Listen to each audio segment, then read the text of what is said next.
আরবের এক জাতি ছিল ভয়ঙ্কর।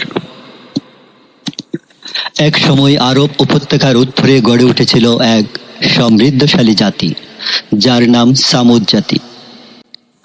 তারা পাহাড় কেটে বানাতো দালান কোঠা, গুহার ভেতরে গড়ে তুলত রাজপ্রাসাদ। প্রচুর পানি, শস্যশ্যামল ক্ষেত আর প্রাকৃতিক সৌন্দর্যে ভরপুর ছিল তাদের ভূমি। এই ঐশ্বর্যে তারা গর্বে বড়ে উঠল, অহংকার করল নিজেদের সামর্থ্যে। তারা ভুলে গেল কে তাদের এই সব দিলেন। তখনই আল্লাহ তাদের হেদায়েতের জন্য পাঠালেন এক নবী, হযরত সালেহ আলাইহিস সালাম। তিনি বললেন, তোমরা একমাত্র আল্লাহর ইবাদত করো।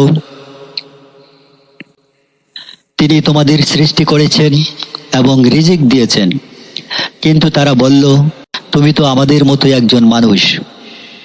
তারা তাকে মিথ্যাবাদী বলে বাতিল করে দিল। তবুও কিছু মানুষ তার কথা বিশ্বাস করল।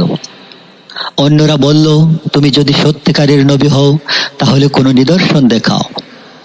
এই পাহাড় থেকে বের করো এক ওট, যা হবে আল্লাহর নিদর্শন।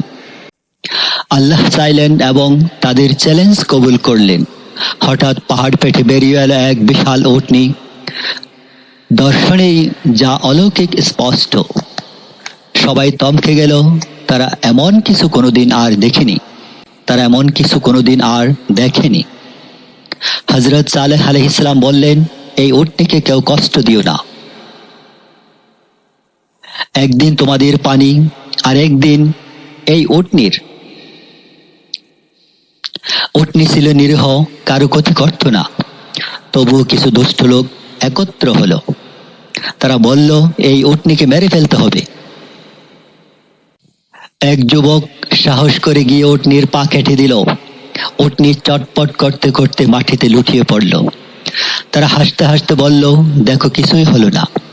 হযরত সালেহ আলাইহিস সালাম বললেন, তোমরা এখনো সবাই পাচ্ছ, আর মাত্র 3 দিন। এরপর তোমাদের জন্য আসবে আল্লাহর কঠিন শাস্তি। তারা এবার হযরত সালেহ আলাইহিস সালামকেও হত্যা করার পরিকল্পনা করল। 3 দিন পর আকাশ কেঁপে উঠল। আলো আঁধারের মাঝে বাজলো এক ভয়ঙ্কর গর্জন। ভূমি কেঁপে উঠল, সব ঘর বাড়ি ভেঙে পড়ল। সবাই মুহূর্তে ধ্বংস হয়ে গেল। হযরত সালেহ আলাইহিস সালাম এবং যারা ঈমান এনেছিল তারাই শুধু বেঁচে ছিল আল্লাহর রহমতে, আর বাকি সবাই ধ্বংস হয়ে গিয়েছিল।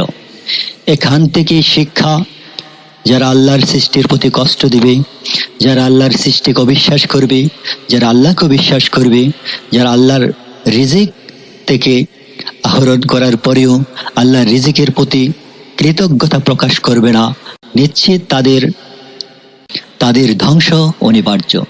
যারা আল্লাহর রহমতের ছায়াতলে থাকার পরেও আল্লাহর রহমতকে অবিশ্বাস করে, নিশ্চিত তাদের জন্য ধ্বংস।